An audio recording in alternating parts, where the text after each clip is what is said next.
kelapa sawit kita terbesar di dunia. Saya kira ke depan kita juga harus tambah tanam kelapa sawit.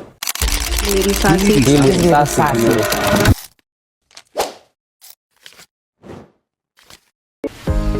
Indonesia punya lebih dari 16 juta hektar lahan sawit. Kita memproduksi sekitar 50 juta ton CPO per tahun, terbesar di dunia. Tapi, lucunya, kita sering terjebak jadi kuli di tanah sendiri karena terbiasa ekspor barang mentah. Lewat Akta Cita poin ke-15 dari pemerintahan Prabowo Gibran, ada satu ambisi besar, yaitu hilirisasi. Pertanyaannya, apakah ini cuma jargon politik? Atau tiket emas kita menuju negara maju? Kemudian, mari kita lihat transformasinya melalui piramida nilai tambah berikut. Di dasar piramida, terdapat CPO sebagai bahan baku. Kita memulai dari tahap pengolahan tandan buah segar atau TBS menjadi crude palm oil, yang biasa kita sebut minyak sawit.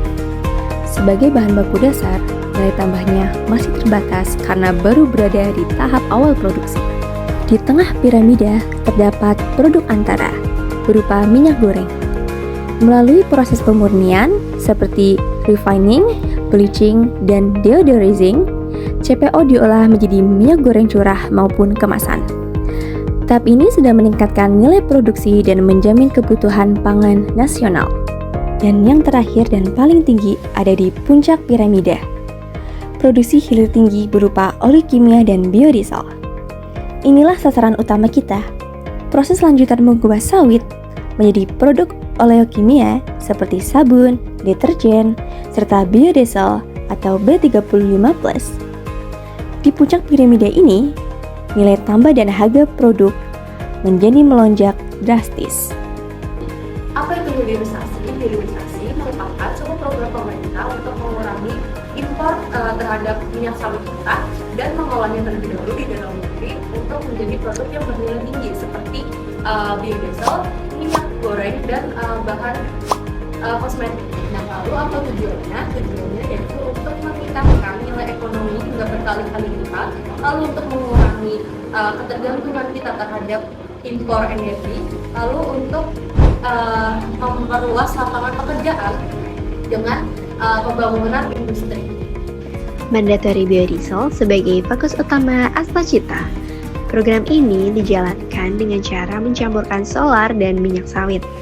Saat ini, kita berada di B40, yaitu campuran biodiesel dengan komposisi 40% sawit dan 60% solar. Pemerintah telah sukses menerapkan B40 di tahun 2025 dengan kebutuhan sekitar 16 juta kiloliter. Untuk mendukung program ini, pemerintah memberikan insentif pajak bagi para investor yang ingin mendirikan usahanya di Indonesia. Tidak hanya itu, pemerintah juga mengenakan pajak yang tinggi untuk minyak sawit mentah agar para pengusaha mendirikan usahanya di dalam negeri. Hal ini juga bertujuan untuk memperkuat ekonomi di dalam negeri. Di bagian ini, kita akan menganalisis pro dan kontra dari program hilirisasi. Yang pertama terkait pro, yaitu penghematan devisa dan emisi. Berdasarkan data ekonomi, menurut Kementerian ESDM, implementasi B35 di 2023 berhasil menghemat devisa negara dari menekan impor solar hingga 122 triliun rupiah. Jika B40 berjalan di 2025, penghematan devisa diprediksi melonjak hingga 144 triliun rupiah atau sekitar 9 miliar USD. Berdasarkan data lingkungan, B40 diestimasi bisa menurunkan emisi gas rumah kaca hingga 42,5 juta ton CO2. Jadi, selain cuan, ini adalah transisi energi bersih kita loh. Selanjutnya, terkait kontra yaitu ancaman Eropa dan krisis pangan. Berdasarkan data geopolitik, kebijakan ini dijegal oleh EUDR, European Union Deforestation Regulation. Eropa menolak produk sawit kita dengan dalih deforestasi. Ekspor kita ke Eropa sekitar 3-4 juta ton terancam.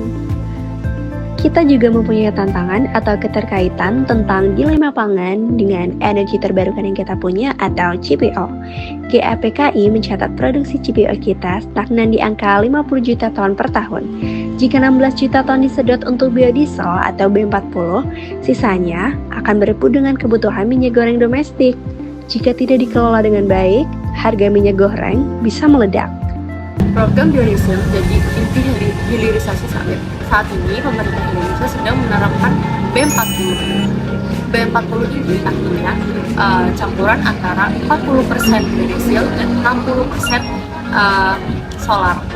Nah, untuk menjalankannya dibutuhkan juta-juta ton CPO, dan nantinya jika naik menjadi B50 maka akan menaikkan kebutuhannya. Karena itu, menurut saya pemerintah harus meningkatkan kapasitas kilang, investasi energi nabati, dan diversifikasi biofuel agar transisi energi tidak hanya bergantung pada sawit. Uni Eropa selalu punya isu lingkungan untuk menjegal Indonesia lewat EUDR. Padahal, itu hanya bentuk proteksionisme agar minyak nabati mereka itu laku. Jadi, pemerintah jangan cuma defensif ya. Kita masih punya solusi, yaitu dengan menggunakan B40 atau B50 yang kita punya sebagai daya tawar. Kalau Eropa tidak mau beli CPO kita masih bisa serap sendiri energi yang kita punya itu untuk domestik.